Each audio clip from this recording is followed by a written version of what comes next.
Hello students, आज अपने topic के बारे में डिस्कस कर रहे हैं, वो है सोइल साइंस। सोइल साइंस जो कि आपके +1 एग्रीकल्चर के अंदर भी मिलेगा और +2 केमिस्ट्री के अंदर भी मिलेगा। सोइल साइंस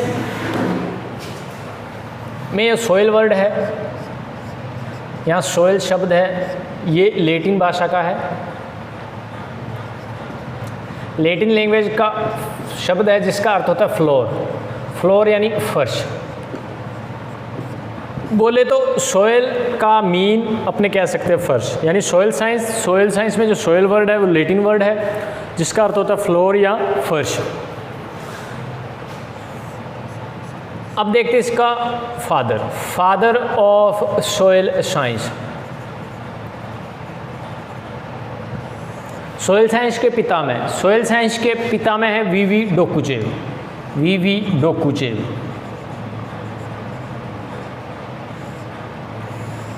सोइल साइंस के पितामह है वी.वी. डोकुचेव। दोबारा, सोइल साइंस में सोइल वर्ड है लैटिन वर्ड सोइल का अर्थ होता है फ्लोर या फर्श।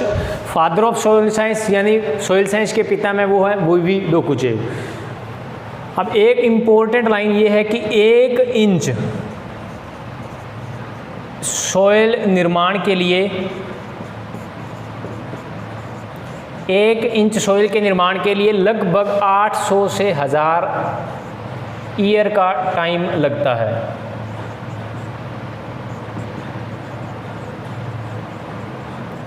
एक इंच यदि अपने सोइल का निर्माण करना है तो उसके लिए लगभग 800 से 1000 साल का टाइम लगता है।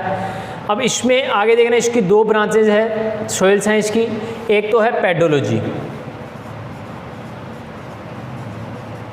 एक ब्रांच है पेडोलॉजी। ये भी मैंने इंट्रोडक्शन की क्लास में ये बताया था कि जो भी एग्रीकल्चर के अंदर वर्ड जिसका सफिक्स लॉजी हो, यानी लास्ट वाला शब्द जिसका लॉजी हो, वो सारे के सारे कौन से होंगे? ग्रीक लैंग्वेज के होंगे। ग्रीक यानी कौन सी भाषा के शब्द हैं? ग्रीक के। और पेडोलॉजी भी यहाँ पे ग्रीक वर्ड है क्योंकि लास्ट में इसके लॉजी लगा हुआ है, तो अपने को पहचान आ गई कि कौन सा वर्ड है, ये ग्रीक। अब इसमें देखते हैं अपने आगे की पेडोलॉजी एक ऐसी विज्ञान है जिसमें अपने मृदा की उत्पत्ति तथा उसके वर्गीकरण के बारे में अध्ययन करते हैं। यानी पेडोलॉजी क्या है? मृदा की उत्पत्ति तथा उसके वर्गीकरण का अध्ययन। मृदा की उत्पत्ति तथा उसके वर्गीकरण का अध्ययन अपने किस में पढ़ते हैं? पेडोलॉजी के अंदर। इसी की दूसरी ब्रांच सोइल साइंस की आती है जिसको अपने बोलते हैं इंडेफोलॉजी।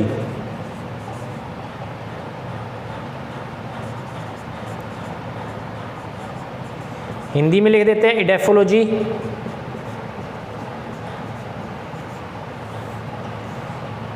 इंडेफोलॉजी का मीन होता है कि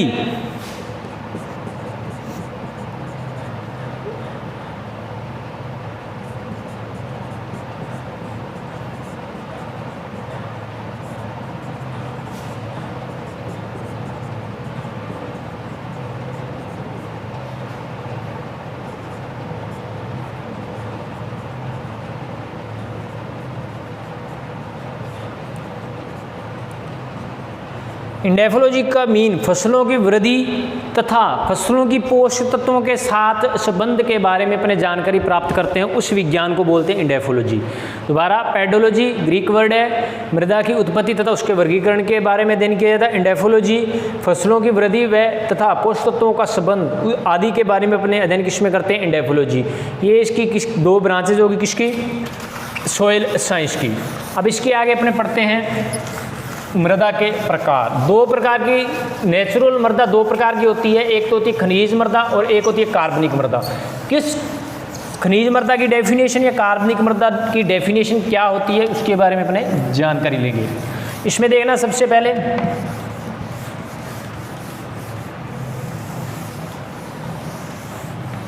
पहले डेफिनेशन आएगी कार्बनिक मृदा की। कार्बनिक मृदा वह मृदा जिसमें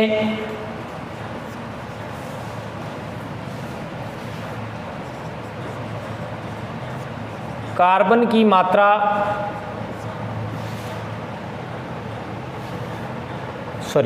जिसमें ऑर्गेनिक पदार्थ यानी कार्बनिक पदार्थ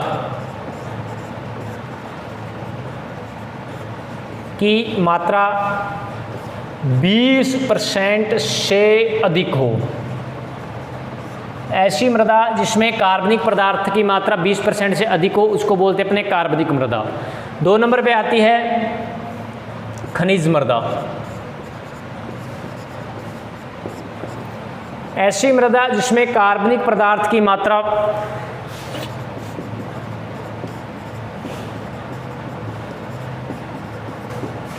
ऐसी मृदा जिसमें कार्बनिक पदार्थ की मात्रा 20% से कम हो उसको बोलते हैं अपने खनिज मृदा। ऐसी मृदा जिसमें कार्बनिक पदार्थ की मात्रा 20% से अधिक हो उसको बोलते हैं कार्बनिक मृदा। ऐसी मृदा जिसमें कार्बनिक पदार्थ की मात्रा 20% से कम हो उसको बोलते हैं अपने खनिज मृदा। ये 2 मृदा के बारे में अपने थोड़ा सा डेफिनेशन पढ़ ली। अब आगे आता है कि कंपोजिशन ऑफ सॉइल, मृदा की कंपोजिशन क्या होती है, कौन कौन से घटक मृदा के अंदर पाए जाते हैं। तो मृदा के मेनली 4 घटक होते हैं जिसको अपने बोलते हैं सॉइल एयर यानी मृदा वायु, मृदा जल, खनिज पदार्थ और कार्बनिक पदार्थ। मृदा का संगठन इम्पोर्टेंट है, अपने को थोड़ा सा डायग्राम समझ में आ गया तो अपने आसानी से उसको डिस्क्राइब कर सकते हैं। थोड़ा सा समझने वाली चीज़ है, समझ आ गया तो अपने आसानी से उसका डिस्क्रिप्शन कर सकते हैं। अब देखना इसमें आते हैं मृदा का संगठन, संगठन या संगठक, कंपोजिशन ऑफ सॉइल। इसमें देखना अपने एक डायग्राम से समझेंगे।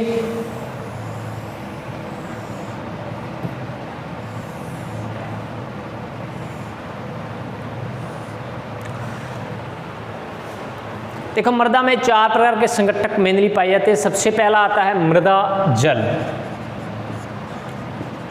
मृदा जल होता है सॉइल वाटर बोलते हैं जिसको मृदा जल, वो पूर्णतः संगठक का मृदा के 25% होता है। दूसरे नंबर पे आता है मृदा वायु। मृदा वायु पूर्णतः संगठक होता है, उसकी 25% होती है। मृदा जल और मृदा वायु ये दोनों कितना होता है 25%। नेक्स्ट आता है खनिज पदार्थ। सॉइल के अंदर खनिज पदार्थ पाए जाते हैं 45%। सॉइल के अंदर जो खनिज पदार्थ होते हैं वो होते हैं 45%।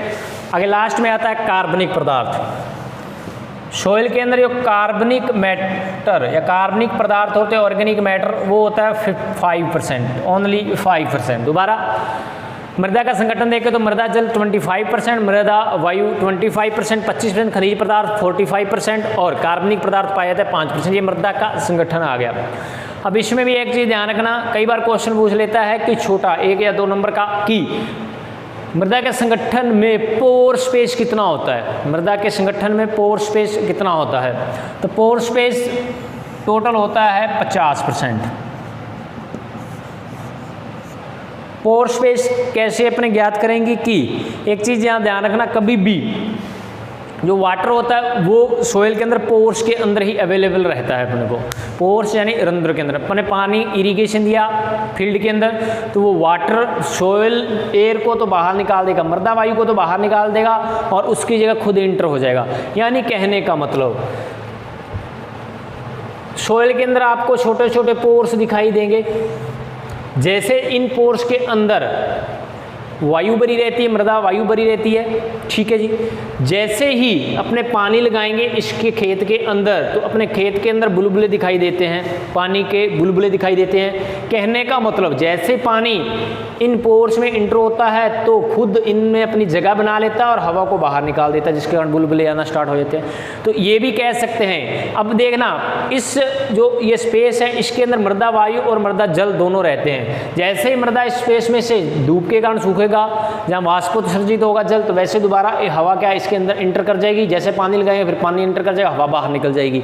ये चक्कर चलता रहता है। तो कहने का मतलब मृदा जल और मृदा वायु 50% एरिया घेरे रहता है इसके अंदर, और ये दोनों का दोनों चेंजेबल है। वो जैसे पानी लगाएंगे तो मृदा वायु बाहर आ जाएगी, कम हो जाएगी, और जैसे पानी सूखेगा मृदा वायु वापस चले जाएगी। कहने का मतलब ये चेंजेबल है, 25% से कम ज़्यादा होता रहता है। लेकिन अपने पड़ते इसको कितना है, मृदा जल 25%, मृदा वायु कितना पड़ते इसको 25%, और खनिज पदार्थ 45% और कार्बनिक पदार्थ कितना होता है इसके अंदर 5%। ये था नॉर्मल कंपोजिशन अपनी मृदा की या सॉइल की। अब इसमें इंपॉर्टेंट क्वेश्चन और बताते हैं अपने। एक बार आपने पढ़ा होगा कि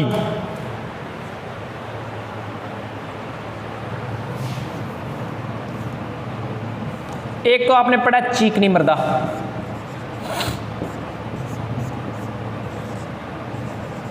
इसको इंग्लिश में बोलते हैं क्ले सॉइल, और एक आपने पढ़ी होगी बलुई मृदा।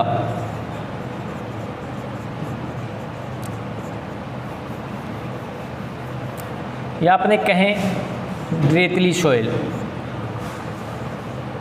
सैंडी भी बोल देते हैं इसको।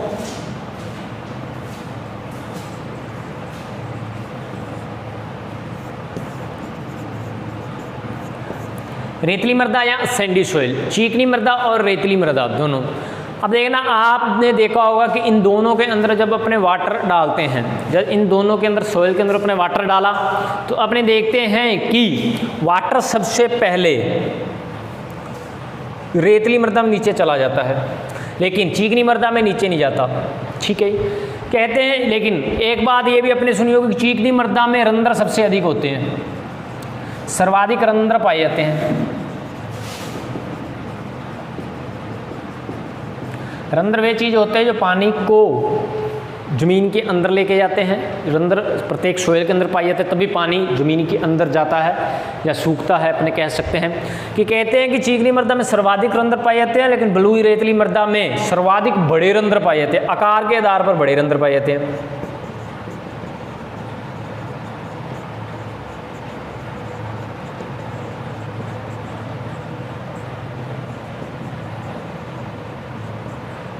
दोबारा बोलते हैं कि चिकनी मृदा क्ले मृदा में सर्वाधिक रंध्र पाए जाते हैं, बट बलुई और रेतली मृदा में आकार के आधार पर सर्वाधिक बड़े रंध्र पाए जाते हैं। बट सबसे पहले अपन देखते हैं कि रेतली मृदा नीचे पानी को एब्जॉर्ब करती है, पानी सबसे अधिक रेतली मृदा के अंदर नीचे चला जाता है। तो ध्यान रखना कि चीकनी मृदा में सर्वाधिक जो छोटे रंध्र पाए जाते हैं, सर्वाधिक चीकनी मृदा के अंदर पाए जाते हैं। तो चीकनी मृदा क्या करते हैं कि जैसे अपने देखा होगा कि मुल्तानी मिट्टी वो एक प्रकार की चीकनी मृदा है। जब अपने उसको बर्तन के अंदर रखते हैं, ऊपर पानी डालते हैं, तो अपने देखते हैं घंटे डेढ़ घंटे बाद पानी को अवशोषित कर लेती है। अवशोषित करने के बाद वो फूल जाती है, और फूल जाती है जब वो पानी फिर सूखता है उससे, तो वो दोबारा सिकुड़ जाती है। इसके क्रैकिंग या टूटने की समस्या आती है, दरारें पड़ जाती है उसके अंदर। तो कहने का मतलब यही कारण है कि सर्वाधिक रंध्र जो पोर स्पेस में सर्वाधिक रंध्र होते हैं, वो या पार्टिकल में जो सर्वाधिक रंध्र होते हैं वो सर्वाधिक किसमें पाए जाते हैं, चीकनी मृदा के अंदर पाए जाते हैं। जिसके कारण क्या होता है, पानी डालते हैं तो वो अपने अंदर एब्जॉर्ब कर लेती है पानी को, और पानी को एब्जॉर्ब करने के बाद वो फूल जाती है। ठीक है, लेकिन बलुई मृदा में ऐसा नहीं होता। बलुई मृदा में आप बर्तन के अंदर पानी डालोगे, बलुई मृदा डाल दी और बर्तन के अंदर पानी डालोगे तो पानी वैसा का वैसा उसके अंदर पड़ा रहेगा।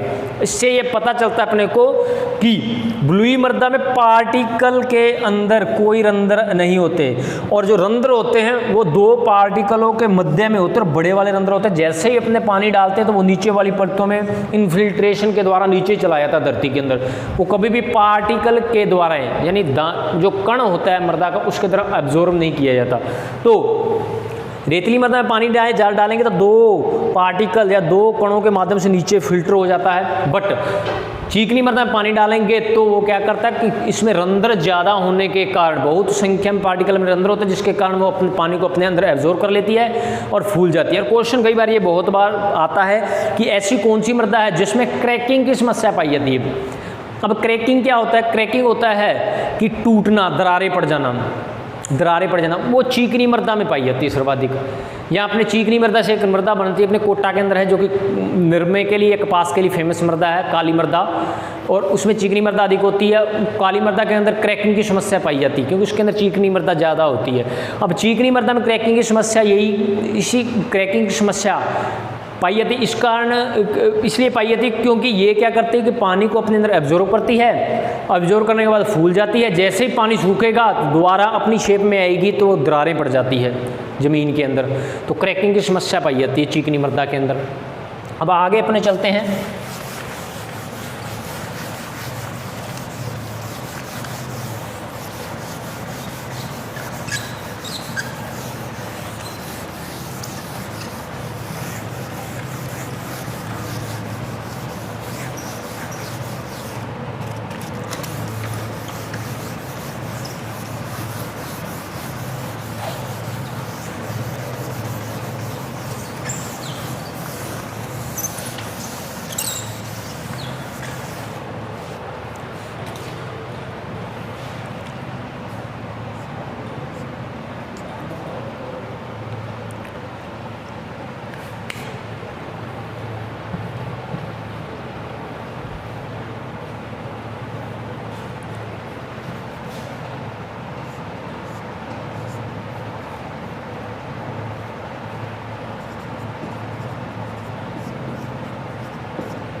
आगे एक इसी में सोयल साइंस के अंदर अपने पढ़ते एक पॉइंट है पोषक तत्व। पोषक तत्व क्या होता है?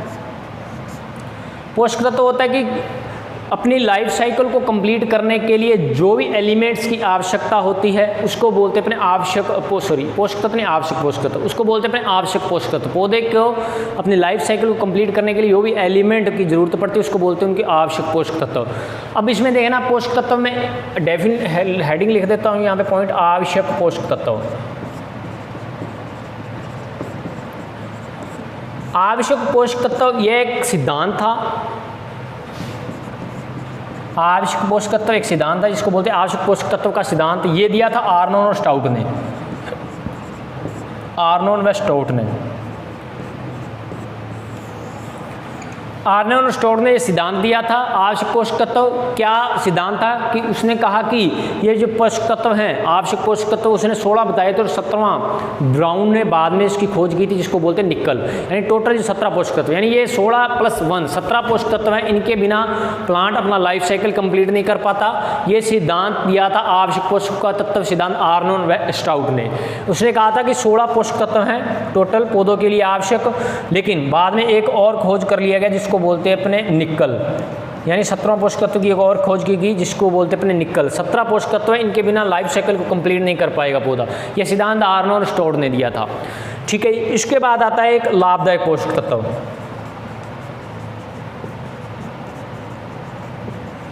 ये इसके अलावा हैं।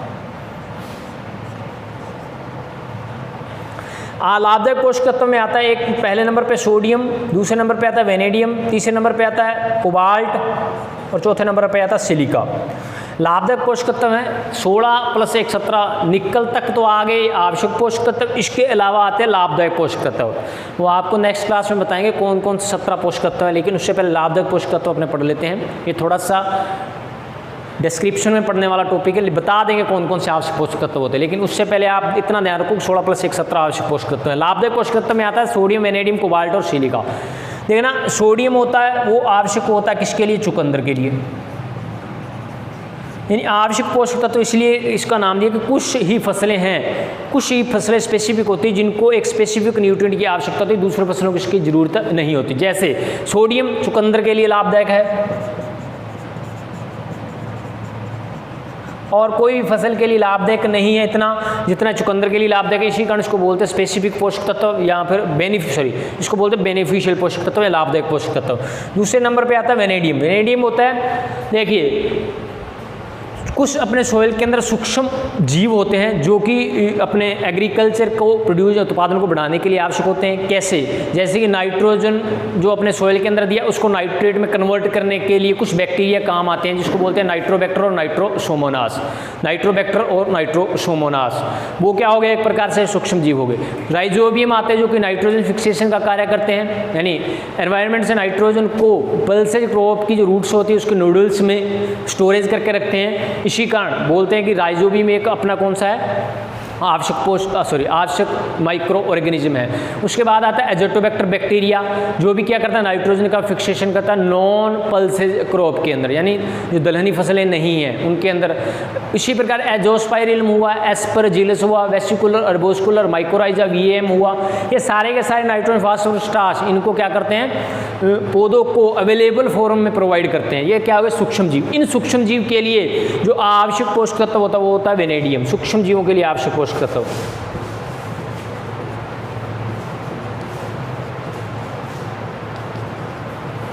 सूक्ष्म जीवों के लिए आवश्यक पोषक तत्व होता है कौन? वेनेडियम।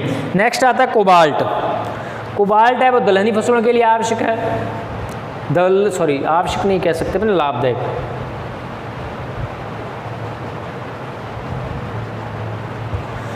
कोबाल्ट है वो दलहनी फसलों के लिए लाभदायक है।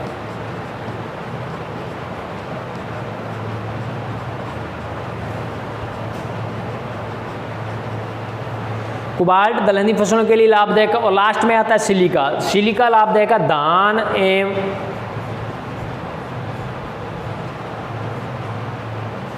गन्ना के लिए।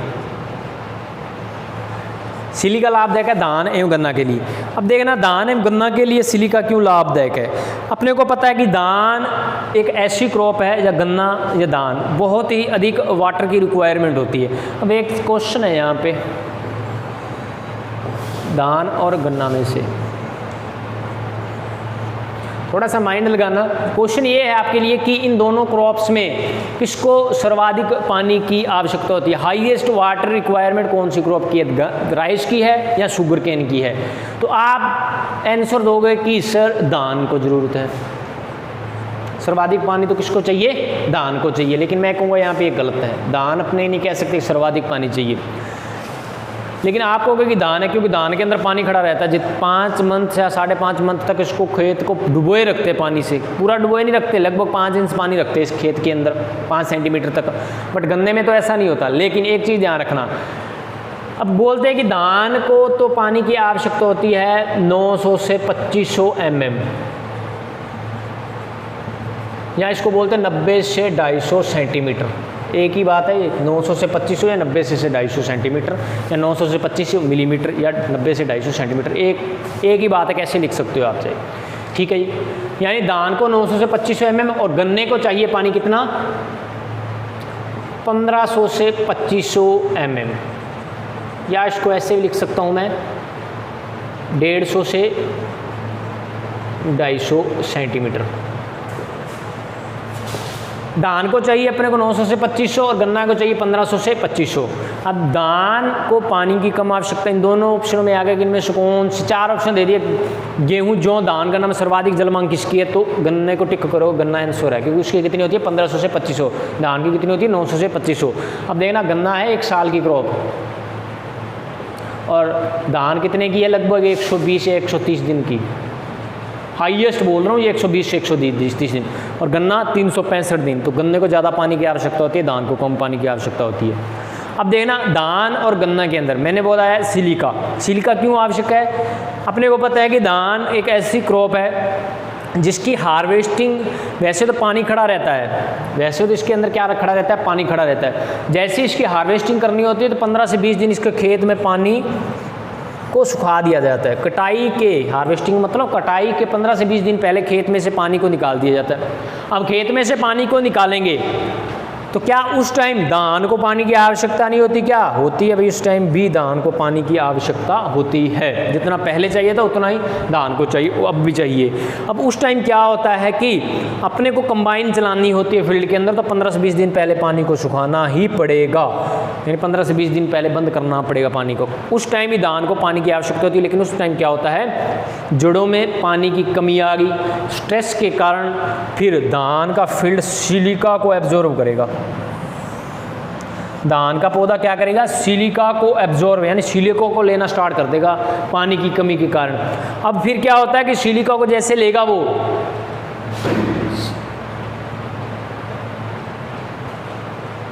जैसे वो सिलिका को लेगा, अब धान का फील्ड सिलिका को लेगा, पानी की कमी है तो सिलिका को क्यों लेता है, क्योंकि वो अपने ऊपर परत बना लेता है, एक परत बना लेता है सिलिका की, वाइट कलर की परत सी आ जाती है, जिसके कारण जो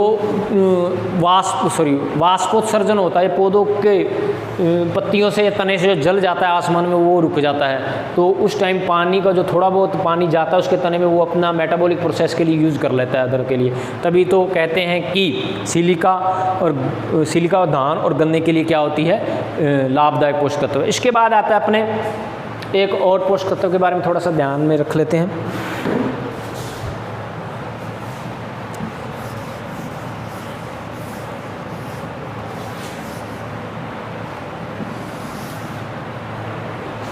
आगे आता है इसमें अपने लाभदायक पोषक तत्व के बाद आता है कार्यकी पोषक तत्व। कार्यकी पोषक तत्व, कार्यकी पोषक तत्व, कार्यकी पोषक तत्व होते हैं, वो होते हैं आवश्यक पोषक तत्व प्लस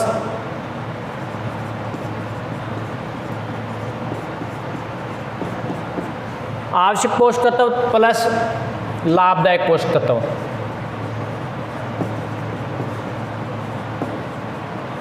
अब आवश्यक पोषक तत्व प्लस लाभदायक पोषक तत्व को मिलाकर अपने क्या बोलते हैं, कार्यकी पोषक तत्व बोलते हैं। अब मैंने देखा था कि आवश्यक पोषक तत्व तो मेरे पास कितने थे, आवश्यक पोषक तत्व थे मेरे पास 17, जो कि आर्नोन और स्टाउट ने बताए थे और नक्कल ब्राउन ने बताया था 17। और लाभदायक पोषक तत्व कितने थे मेरे पास 4।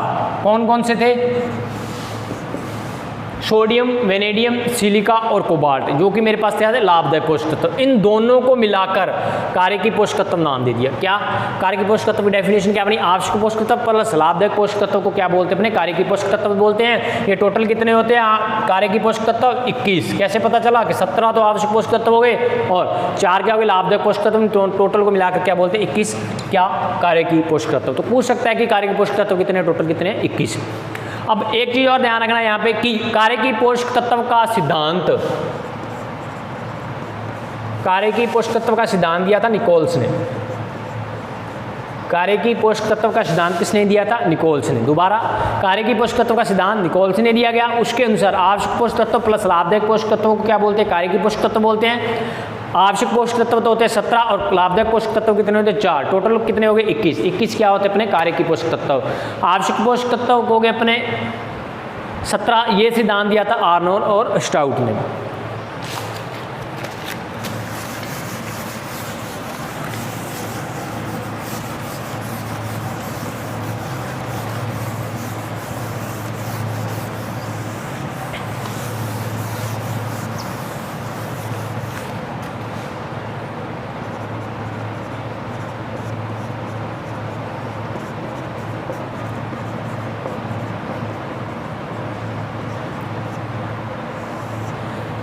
अब एक इसके अंदर नेक्स्ट पॉइंट आता है पोषक तत्वों की कमी के लक्षण। कैसे पता कर सकते हैं कि कौन से प्लांट में किस पोषक तत्व की कमी है।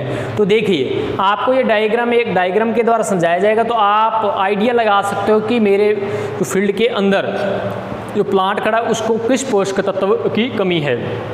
तो इस डायग्राम से अपने समझेंगे कैसे। देखो एक जो डेवलप्ड प्लांट होता है उसको अपने 4 भागों में डिवाइड कर सकते हैं।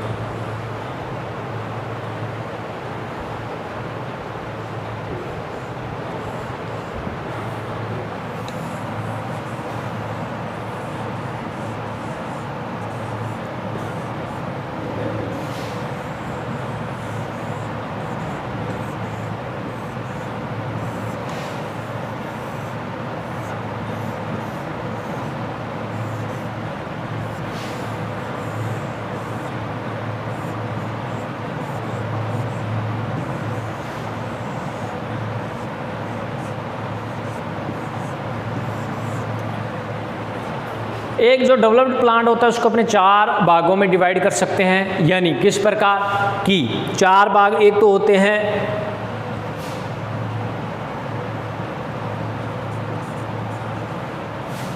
पहला भाग आता है नीचे वाला, यानी नीचे वाली पत्तियां, या इसको बोलते हैं अपने इंग्लिश में ओल्ड लीव्स। ये पत्तियां लगभग 3 या 4 या 5 ग्रुप में एक प्लांट के आधार पर मिलेगी। ये मैंने डायग्राम में एक एक दो पत्तियां बनाई है आपको शो करने के लिए, बट ये 3 या 4 पत्तियां नीचे वाली, 4 पत्तियां मिडिल में होगी, 4 पत्तियां अपर पर और टर्मिनल बड होगी एक, जो कि नई पत्तियां फुटान करती है यहाँ से। ठीक है, नीचे वाली पत्तियां ओल्ड लीव्स, या इसको बोलते हैं अपने पुरानी पत्तियां,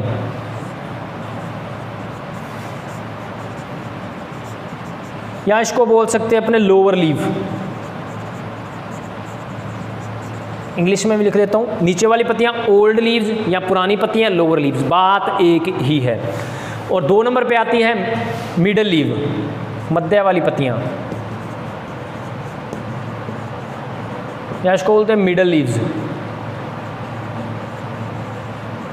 क्या बोलते हैं इसको, मिडल लीव्स या मध्य वाली पत्तियां। और आगे आती है नई पत्तियां, या इसको इंग्लिश में बोलते हैं अपर लीव्स या न्यू लीव्स। या तो न्यू लीव्स या बोलते हैं अपर लीव्स, या बोलते हैं नई पत्तियां। नई पत्तियां, ऊपरी पत्तियां, अपर लीव्स, न्यू लीव्स, एक ही बात है। और लास्ट होती है बड, टर्मिनल बड बोलते हैं इसको, टर्मिनल बड,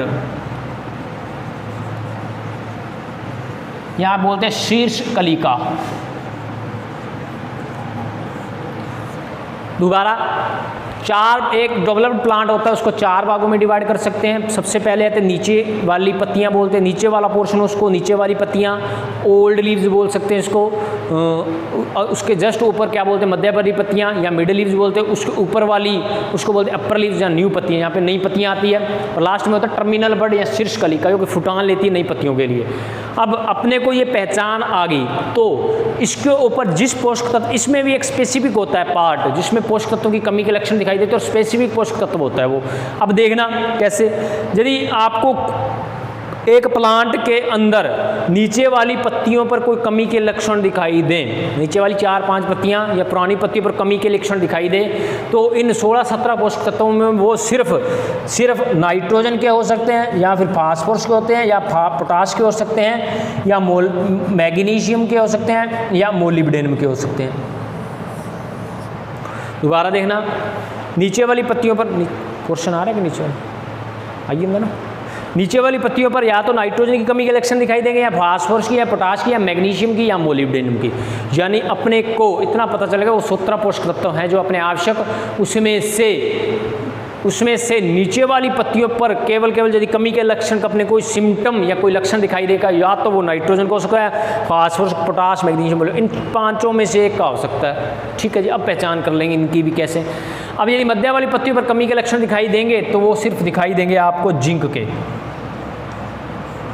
जिंक के। यदि मध्य वाली पत्तियों पर अपने को किसी की कमी के लक्षण दिखाई देंगे, तो सिर्फ केवल एक पोषक तत्व जिंक के। यदि नई पत्तियां अपर लीफ पर कमी के लक्षण दिखाई देंगे, वो या तो होंगे फेर्स के, या मैग्नीज के, या फिर कॉपर के, या फिर होंगे सल्फर के। ठीक है जी। और आता टर्मिनल बड या शीर्ष कलिका, ऊपर प्लांट के ऊपर भाग पर वो कमी के लक्षण अपने को सिर्फ दिखाई देंगे केवल किसके, कैल्शियम और बोरॉन। यदि कैल्शियम और बोरॉन की कमी है तो टर्मिनल बड क्या होगी, खत्म होना स्टार्ट हो जाएगी। यानी कैल्शियम और बोरॉन की कमी के लक्षण अपने को यहाँ पर दिखाई नहीं देते, ना ही यहाँ पर दिखाई, ना ही यहाँ पर, सिर्फ यहाँ पर कलिका पर दिखाई देंगे, नहीं फुटान लेती है। टाइम लिखिए। ठीक है, टर्मिनल बड शीर्ष कलिका पर कैल्शियम बोरॉन की। अब एक चीज़ ध्यान रखना, अपने अब लेते हैं कि टर्मिनल बड पर कोई कमी के लक्षण आ गए तो कैल्शियम बोरॉन के, नई पत्तियों पर आ गए तो इन चारों के, पुरानी पत्तियों पर आ गए इनके, और मिडल पर पत्तियों पर आ गए इनके। अब ये भी अपने को पता चलना चाहिए कि इन जब नीचे वाली पत्तियों पर अपने को पता फील्ड के अंदर क्रॉप खड़ी है, फसल खड़ी है, एक डेवलप्ड प्लांट खड़ा है, तो उसके नीचे वाली पत्तियां पर सिम्टम आ चुके हैं। अपने को इतना पता है कि इन 5 में से एक है, लेकिन इनमें से भी कौन सा है ये भी पता करना पड़ेगा, तभी तो अपने कोई ना कोई इसमें ट्रीटमेंट उसका करेंगे, यदि अपने को स्पेसिफिक पता होगा। लेकिन इसका पता कैसे चले वो ही आपको बताते हैं, देखना। अब यदि नाइट्रोजन की, अब प्लांट की जो लीव्स है उसका बारे में आपको ध्यान में होना चाहिए थोड़ा सा। ये तो होती है मिडल शिरा, और ये होती है पार्श्व शिराएं। क्या होती है, पार्श्व शिराएं। ये तो होती है शिराएं, और ये होती है पत्ती का पार्ट, और ये होती है शिराएं। यानी संरचना ऐसी दिखाई देगी अपने धागेनुमा, वो तो होती है इसकी शिराएं, और बीच वाला भाग होता है पत्ती का होता है। अब यदि नाइट्रोजन की कमी होगी,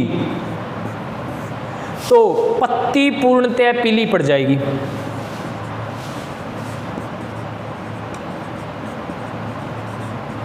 पत्ती पूर्णतः पीली पड़ जाएगी, जिसको बोलते हैं क्लोरोसिस बोल देते हैं।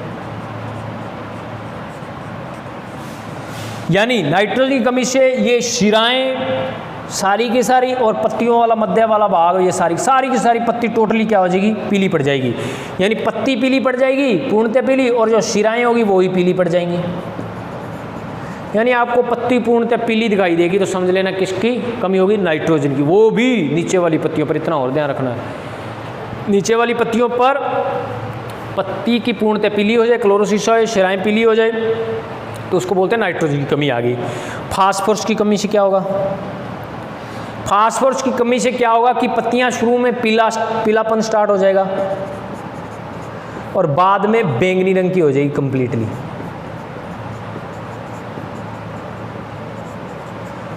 अब बैंगनी रंग हो जाए पत्तियों का, तो समझ लेना फास्फोरस की कमी है। यानी purple colour of leave is due to purple colour of leaves, कौन सी leaves, lower leave. Purple colour of lower leaves is due to deficiency of phosphorus, phosphorus की कमी से होता है। पत्ती पहले पीली होगी, फिर धीरे धीरे उसमें बैंगनी कलर आना स्टार्ट हो जाएगा, तो समझ लेना फास्फोरस की कमी आ गई। कौन सी पत्तियाँ? ओल्ड लीफ, पुरानी पत्तियाँ, लोअर लीफ, नीचे वाली पत्तियों पर। आगे आता है मैग्नीशियम, सॉरी नेक्स्ट आता है मैग्नीशियम की कमी। अब मैग्नीशियम की कमी से क्या होगा, जहाँ तक आ रहा है इतना तो कही ना, ठीक है। मैग्नीशियम की कमी से क्या होगा, मैंने नाइट्रोजन की कमी दिखाई थी कि नाइट्रोजन की कमी से पत्तियां प्लस ये शिराएं धागेनुमा संरचनाएं पीली पड़ जाती हैं, बट मैग्नीशियम की कमी से क्या होगा, पत्तियां तो पीली होंगी, पत्तियां तो पीली होंगी, ये पत्तियां को मिडल पार्ट है ना ये पीला होगा, बट ये वाली शिराएं ये पीली नहीं होगी, ये हरी की हरी रहेंगी। क्या रहेंगी? हरी रहेंगी, बिल्कुल। तो शिराएं क्या रहेंगी इसमें? हरी। यानी इस प्रकार की जो संरचना होती है, पत्तियां तो पीली हो रही है, सिराएं हरी हो रही है, इस प्रकार की संरचना को क्या बोलते हैं? Internal chlorosis. क्या बोलते हैं इसको? Internal chlorosis. दोबारा देखना, आपने देखा होगा कि प्लांट में यदि पत्ती प्लस शिराएं पूर्णतः पीली हो जाए तो नाइट्रोजन की कमी होगी, ठीक है। कौन सी? इन्हीं वाली पत्तियों पर, नीचे वाली पत्तियों पर। और यदि ये पत्तियां पीली हो जाएं परंतु ये शिराएं हरी रहें तो कौन से पोषक तत्व की कमी होगी? मैग्नीशियम की। किस पे? नीचे वाली पत्तियों पर। ये स्ट्रक्चर नीचे वाली पत्तियों पर बनी हो तो। अब मैग्नीशियम की कमी से पत्तियां पीली, शिराएं हरी, तो इसको बोलते हैं इंटरनल क्लोरोसिस।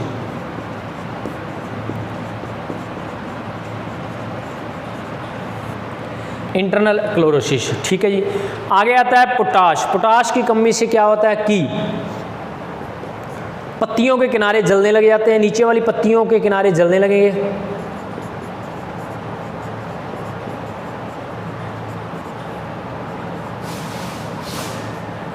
नीचे वाली पत्तियों के किनारे जलने लग जाते हैं पोटाश की कमी से। चारों किनारों पर धब्बे बनने लग जाते हैं, ब्राउन रंग के स्पॉट पड़ जाएंगे, यानी ब्राउन भूरे रंग के धब्बे पड़ने लग जाएंगे, पत्तियों पर जलना स्टार्ट हो जाएगी। इसको बोलते हैं पोटाश की कमी है। पत्तियों का जलना, पत्तियों के किनारों का जलना प्लस भूरे रंग के स्पॉट पड़ जाना, दोनों किसकी कमी से होता है? पोटाश की कमी से। और मोलिब्डेनम की कमी से क्या होगा? पत्तियों के किनारे नहीं जलेंगे, उसमें केवल ब्राउन या भूरे रंग के धब्बे दिखाई देंगे आपको, केवल भूरे रंग के धब्बे, तो समझ लेना किसकी कमी होगी? मोलिब्डेनम की। नीचे वाली पत्तियों पर भूरे रंग के धब्बे दिखाई देते हैं। अब आगे आता है 2 नंबर पे जिंक। अब मध्य वाली पत्तियों पर आपको कोई भी कमी के लक्षण दिखाई दें तो वो पीले रंग के पत्तियां पीले रंग की हो जाती है और धीरे धीरे उनका रंग गायब होना स्टार्ट हो जाता है, तो समझ लेना मध्य वाली पत्तियों पर केवल एक ही पोषक तत्व होगा, वो क्या होगा? जिंक। जिंक की कमी के लक्षण होंगे वो सिर्फ। मध्य वाली पत्तियों पर यदि आपको लक्षण दिखाई देंगे तो केवल जिंक की कमी के दिखाई देंगे, आसानी से आप पहचान सकते हो। अब देखना नई पत्तियां अपर लीव्स या न्यू लीव्स पर कैसे पता चले कि अपने पोषक तत्व की कमी के लक्षण दिखाई दे रहे हैं। अब मैंने आपको बताया था कि नीचे वाली पत्तियों पर, यदि आपको नीचे वाली पत्तियों पर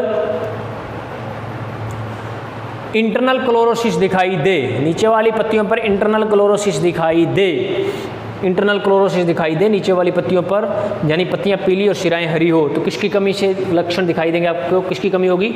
मैग्नीशियम की। लेकिन ये ही सेम आपको नई पत्तियां आती ऊपर वाली, उस पर कमी के लक्षण दिखाई दे तो समझ लेना फेरस और मैग्नीज की कमी के लक्षण है वो। यानी क्या होगा? पत्तियां पीली, शिराएं हरी, पत्तियां पीली, शिराएं हरी, यानी इंटरनल क्लोरोसिस। नई पत्तियों पर इंटरनल क्लोरोसिस वो किसकी कमी से होगा? आपको फेरस और मैग्नीज की कमी से होगा। और पुरानी पत्तियों पर इंटरनल क्लोरोसिस किसकी कमी से होगा? मैग्नीशियम की कमी से। नई पत्तियों पर इंटरनल क्लोरोसिस फेरस और मैग्नीज की कमी से। ठीक है, रट्टा मार लेना अच्छे प्रकार से, इसको कन्फ्यूजन करने वाली चीज़ है ये। अब दोबारा आगे देखना, मैंने आपको बताया था कि नाइट्रोजन की कमी से क्या होगा? शिराएं भी पीली पड़ जाएंगी और पत्ती भी क्या हो जाएगी? पीली, यानी पूर्णतः क्लोरोसिस हो जाएगा, यानी पत्ती और शिराएं पीली पड़ जाएंगी। कौन सी पत्ती और शिराएं? नीचे वाली पत्तियों और शिराएं। ऐसे ही सेम लक्षण नई पत्तियों पर आ जाए तो वो किसकी कमी के लक्षण होंगे? कॉपर और सल्फर। कॉपर और सल्फर की कमी के लक्षण सेम नाइट्रोजन की कमी से के समान होते हैं, बट नाइट्रोजन की कमी तो नीचे वाली पत्तियों पर आती है, लेकिन कॉपर और सल्फर की कमी के लक्षण कहाँ आएंगे? ऊपर वाली नई पत्तियों पर। ठीक है, इसमें क्या होगा? क्लोरोसिस हो जाएगा, यानी पत्तियां और शिराएं पूर्णतः पत्ती पीली हो जाएगी, पूर्णतः पत्ती क्या हो जाएगी? पीली हो जाएगी। ठीक है जी, यानी कॉपर और सल्फर प्लस नाइट्रोजन, कमी के लक्षण सेम है, बस डिफरेंस इतना है कि नाइट्रोजन नीचे वाली पत्तियों पर अपने डेफिशिएंसी सिम्टम दिखाती है और कॉपर सल्फर नई पत्तियों पर दिखाता है, इतने इनमें फ़र्क है। आगे था कैल्शियम बोरोन। कैल्शियम बोरोन की कमी से क्या होता है कि टर्मिनल बड डाई हो जाती है, ये टर्मिनल बड है वो ख़त्म होना स्टार्ट हो जाएगी, सूखना स्टार्ट हो जाएगी और इस प्रकार हुक लाइक स्ट्रक्चर बन जाएगी, इस प्रकार घुंडीनुमा स्ट्रक्चर बन जाएगी। किसकी कमी से? कैल्शियम और बोरोन की कमी से। अब इसमें भी थोड़ा सा अपने डिफरेंस निकाल सकते हैं कैसे कि कैल्शियम की कमी होगी तो पत्ती आधार भाग से सूखना स्टार्ट कर, वो बड होगी, बड या शीर्ष कलिका आधार भाग से यहाँ से सूखना प्रारंभ करेगी, और बोरोन की कमी होगी तो कलिका आगे वाले भाग से पीछे की तरफ सूखना स्टार्ट करेगी। ठीक है जी। तो कैल्शियम बोरोन की कमी किससे क्या होता है कि ये बहुत इंपॉर्टेंट, टर्मिनल बड पर कौन सी पोषक तत्व की कमी के लक्षण दिखाई देते हैं? तो कैल्शियम और बोरोन के, और हुक लाइक स्ट्रक्चर बन जाती है दोनों ही पोषक तत्वों की कमी से। ठीक है, ये अपना पोषक तत्वों की कमी के लक्षण अपने कंप्लीट हुए। ठीक है, धन्यवाद।